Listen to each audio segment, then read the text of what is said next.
Ընտանեկան բռնության, կանանց նկատմամբ բռնության թեմային վերաբերվող իմ ուղիղ եթերներից հետո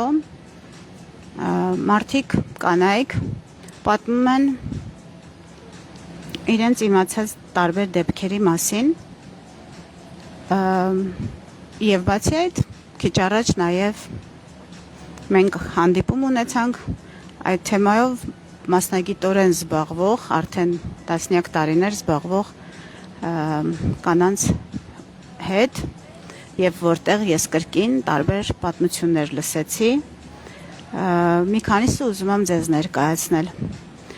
Մասնավորապես բոլորովին վերջերս Երևանում տեղի ունեցած դեպքի մասին է խոսքը, ինչ որ մի կին, որ չի ապրում Հայաստանում, բայց հայ է ազգությամբ, եկել է Երևան ամառ անցկացնելու եւ այն թաղամասում, որտեղ ինքը տուն է վարձակալել, սեփական տների թաղամաս է եղել, օրերից մի օր երեկոյան ժամին դիմացի սեփական տանը իր տան պատշգամբից տեսել է, թե ինչպես է ամուսինը բակում ծեծի ենթարկում կնոջը,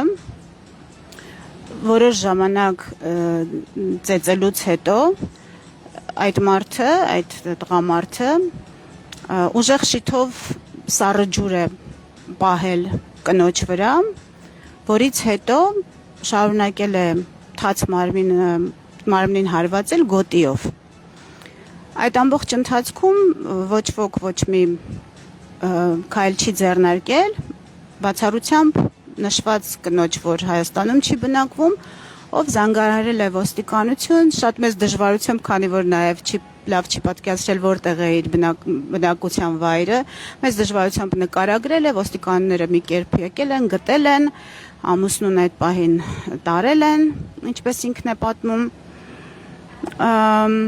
եւ ինչ է տեղի ունեցել դրանից հետո, մեկ ամիս անց այդ կինը տուժողը, այսինքն դաժան բռնության ենթարկված երիտասարդ կինը ծնողների տուն է տեղափոխվել, մեկ ամիս անց եւ ամուսինն է վերադարձել իրենց բնակության վայր, իրենց տուն, այսպես ասած, եւ երիտասարդ կնոջը, եղբայրն ու հայրը բերել են տուն, վերադարձրել են տուն։ Այսինքն մի հատ էլ փաստերը համադրենք, ծեծ, դաժան ծեծ, թաց մարմնին գոտիով ծեծ, որից հետո տվյալ կնոջ, երիտասարդ կնոջ հայրը եւ ամուսինը, հայրը եւ եղբայրը իրենց ձեռքով, իրենց աղջկան, նրան ում ինչպես այդպես է կարգը պետք է պաշտպանեն, բերել են եւ հանձնել բռնակալ ամուսնուն։ Մենք գիտենք, թե այդ process-ը ինչպես է ընթանում, ինչ խոսակցությամբ է համեմվում,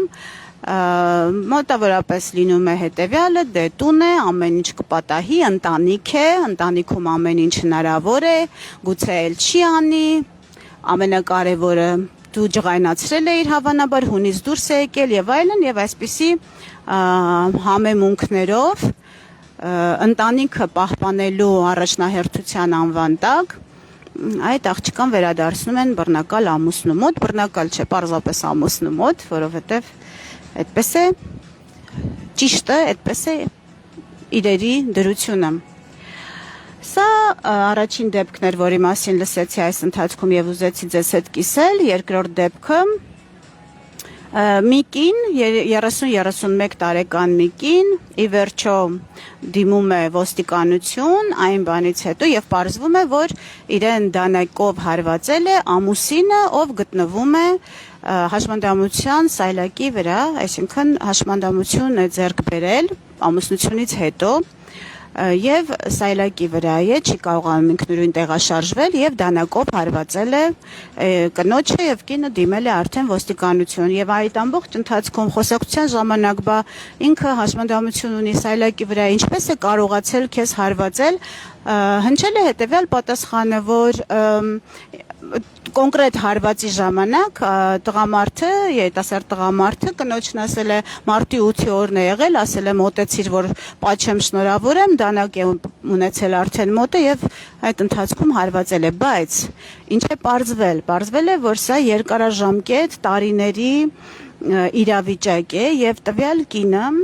մշտապես հաշմանդամություն ունեցող ամուսնու կողմից ենթարկվել է ֆիզիկական բռնության եւ ինչ է ինքը ասել է որ ամուսինը ասել է արի մոտիկ արի ես քեզ պետքա ապտակեմ եւ կինը խոստովանել է որ ինքը չի պատկերացրել որ կարելի է եւ չմոտենալ ինքը մտածել է որ ինքը պարտավոր է մոտենալ ամուսնուն որպեսզի վերջինս նրան որպես պատժիչ այս կամ այն գործողության համար ապտակի եւ ինքը մոտեցել է եւ այդ ապտակը ստացել է այնքան մինչեւ բանը հասել է դանակահարության այդ նույն կինը երկար հոգեբանների հետ աշխատանքի արդյունքում պատմել է որ երկար տարիներ ենթադրաբար ամուսնու հաշմանդամություն ստանալուց հետո ամուսնու կողմից սեփական հոգեբանական ծանր խնդիրներ ունենալուց հետո սեփական ինքնագնահատականի հետ խնդիրներ ունենալուց հետո կինը մշտապես ենթարկվել է ամուսնու կողմից ստորացումների, վիրավորանքների, արգելքների, որևէ տեղ չգնալու արգելքի, խայտարակ սահմանափակումների, այն աստիճան, որ մեկ շաբաթ հետո հոգեբանների աշխատանքից հետո, երբ որ հարցրել են ինչ ես ուզում, ասել է մի բան կարելի է, մի բան եմ ուզում շատ անեմ, ասել են ինչ, ասել է օգնեք, որ դա կարողանամ անել, ասել են ինչ, պարզվել է ուզում է շրթներ քսել, որովհետև ամուսինը նաև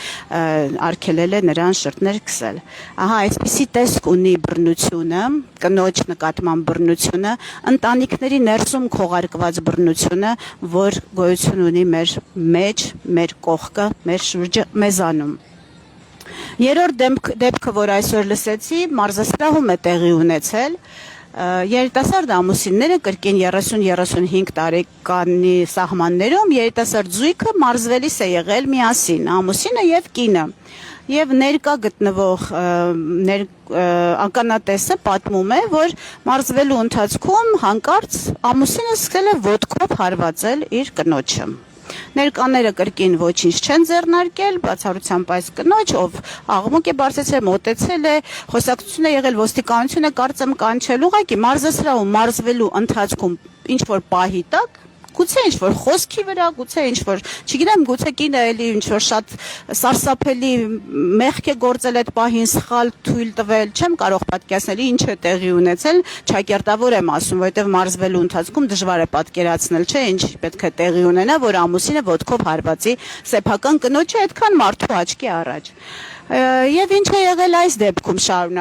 շարունակությունը եղել է այն, որ այս ականատեսը կնոջ հետ մենակ մնալու դեպքում սկսել է խոսել, զրուցել եւ կինը ասել է, գիտեք, ինքը պատերազմի մասնակից է եւ քանի որ պատերազմի մասնակից է, այսպես հունից դուրս է գալիս եւ կինը ամուսինը ամբողջ ներկաների աչքի առաջ ոտքով հարվածել է, սկսել է արդարացնել եւ բացատրություններ բերել ներկաներին, թե ինչու է իր ամուսինը իր հետ այդպես վարվել։ Ականատեսը, ով քիչ թե շատ մասնագիտացված է եւ գիտի, թե քիչ թե շատ չէ, այսինքն մասնագիտացված է եւ շատ լավ գիտի ինչ է բռնությունը, անմիջապես հարցրել է քո ամուսինը վերադարձից հետո պատերազմի ընտանիքի մյուս անդամների նկատմամբ այսպես վարվում է, այսինքն եթե ինքը պատերազմից հետո ձեռք է բերել հոգեբանական խնդիրներ եւ իրավունք ունի բռնություն գործադրել տարբեր իրեն շրջապատող մարդկանց նկատմամբ եւ դա արդարացում է, կհիշես դեպք, որ բռնություն գործադրի ընտանիքի մյուս անդամների նկատմամբ ասել է ոչ, դա տեղի է ունենում միայն իմ հանդեպ։ Եվ չորրորդ դեպքը,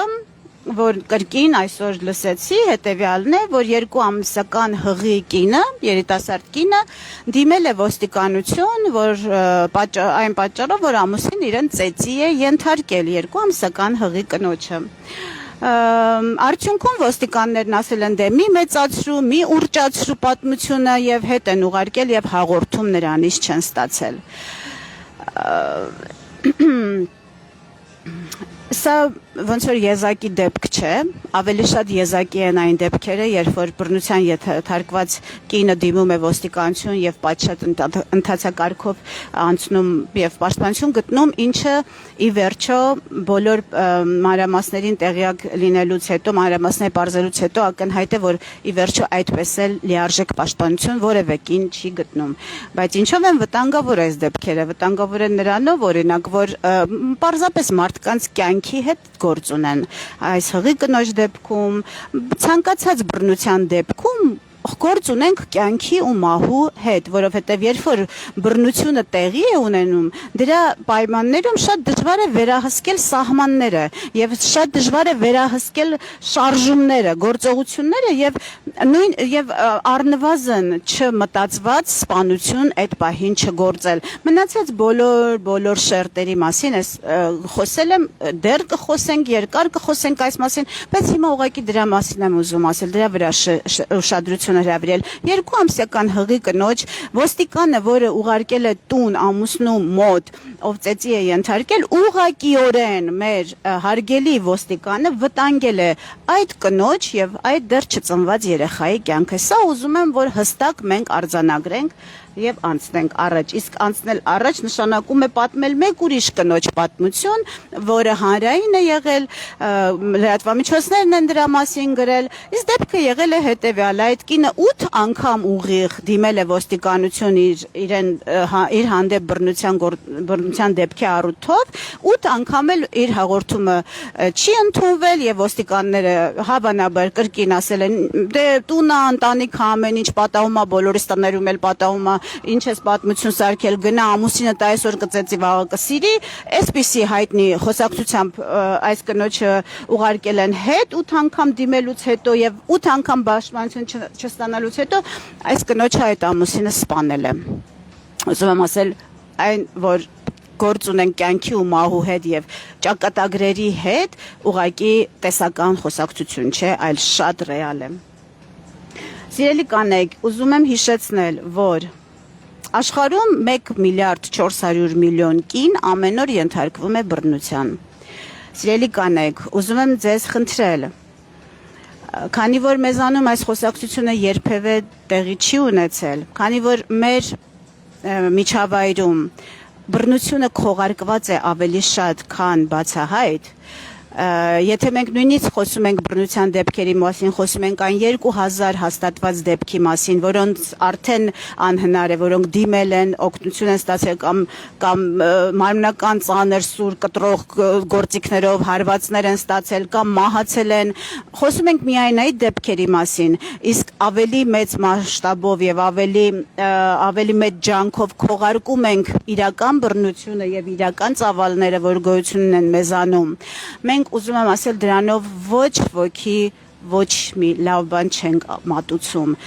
ծառայություն չենք մատուցում կամ արջի ծառայություն ենք մատուցում ինքներս մեզ, մեր ամուսիններին, մեր երեխաներին, մեր սերունդներին, որովհետև բռնության վրա խարսխված որևէ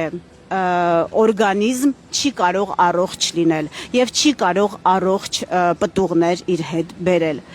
Ես ուզում եմ ձեզ խնդրել, արդեն ասել եմ, որ առաջիկայում հարցում պետք է կազմակերպենք պարզելու համար կանանց քանի տոկոսն է Հայաստանում ենթարկվում բռնության, բայց որպեսզի դա կրկին չլինի քողարկված հարցում եւ մենք կամ չուզենանք խոստովանել, որովհետեւ ընդունված է, կամ մեր հանդեպ տեղի ունեցող բռնությունը շփոթենք ավանդական հայկական ընտանիքի վարք ու բարքի հետ, խնդրում եմ այս ընթացքում ուղղակի կարդալ, շատ կարդալ, կան աղբյուրներ, բաց աղբյուրներ, վստահելի աղբյուրներ, զեկույցներ, ուղղակի օգտագործել այդ գործիքը, որը նաև կրթվելու համար է շատ պիտանի, այդ հեռախոսը, որ մեր ձեռքում կա, եւ կարդալ, եւ տեղեկանալ, որն է բռնությունը։ Եվ եթե հանկարծ այս հարցման ժամանակ հենց ձեզ դիմեն սոցիոլոգները եւ հարցեր տան, անկեղծ ուղակի պատասխանել, որովհետև հնարավոր է հաղթահարել միայն խնդիրը նրան ուղիղ նայելու, նրա հետ ուղիղ առերեսվելու այն իսկապես տեսնելու, ճանաչելու պարագայում, հակառակ պարագայում հնարավոր չէ, դա ինքնախաբեություն է։ Եվ ի վերջո, ես ինչպես պարզեցի այս թեմային առնչվելու առաջին իսկ օրից Հայաստանում ստացվում է, որ ընտանեկան բռնությունը թույլատրված է օրենքով։ Այդպիսի քիչ երկրներ կան, որ օրենքով է թույլատրված եւ նույնիսկ արդարացված, Հայաստանը փաստորեն այդ շարքում է։ Իսկ դա նշանակում է, ինչ է դա նշանակում։ Նշանակում է, որ ընտանեկան բռնությունը որպես քրեական հանցագործություն մեր երկրում, մեր քրեական օրենսգրքում ճանաչված չէ։ Կնոջ սպանությունը ճանաչված է եւ ընտանեկան բռնության հանգամանքները օրենքում տեղի ունեցած փոփոխությունների արդյունքում համարվում են մեղմացուցիչ, ներողություն, ծանրացուցիչ հանգամանք եւ այլն, բայց գործը ինքը համարվում է սպանություն որպես սովորական սպանություն, այսինքն այն կինը, որին ամուսինը շլանգով ջուրը վրան պահելուց հետո ծեծեց եւ այլն, եթե այդ կինը մահանար այդ օրը, ամուսինը կդատվեր պարզապես սպանության համար։ Ինչն է այստեղ տարբերությունը, օրենքը ինչի է կարևոր։ Կարևոր է, որ չմահանալու դեպքում սա համարվում է արդեն ընտանիքի ներսում գոյություն ունեցող ուղղակի նորմ, ուղղակի ավանդույթ եւ ոչ թե մի բան, որը քրեորեն պատժելի է։ Օրենքի ընդունման դեպքում, երբ որ ընտանեկան բռնությունը պատժելի լինի օրենքով եւ քրեական հանցագործությունը ճանաչվի Հայաստանում, այս երիտասարդը ուղղակի կդատապարտվի սեփական կնոջը, սեփական ընտանիքի պատերի ներսում բռնության ենթարկելու համար։ Մի բան, որ այսօր Հայաստանում չի համարվում եւ չի ճանաչված որպես հանցագործություն, այլ ճանաչված է որպես ավանդույթ։ Ես նորից բոլոր կանանց ուզում եմ կոչ անել մտածել այն մասին, արդյոք մեր ընտանիքը, ավանդական հայկական ընտանիքը հիմնված է բռնության մշակույթի վրա եւ արդյոք դա այն է, ինչ մենք ուզում ենք, թե մենք երազում ենք խաղաղ, սիրով եւ հարգանքով պատված ընտանիքի մասին, ընտանիքի մոդելի մասին։ Եթե մենք փոխադարձ սեր եւ հարգանք ենք ընտրում որպես ընտանիքի մոդել, ապա մենք դեռ շատ բան ունենք միասին անելու։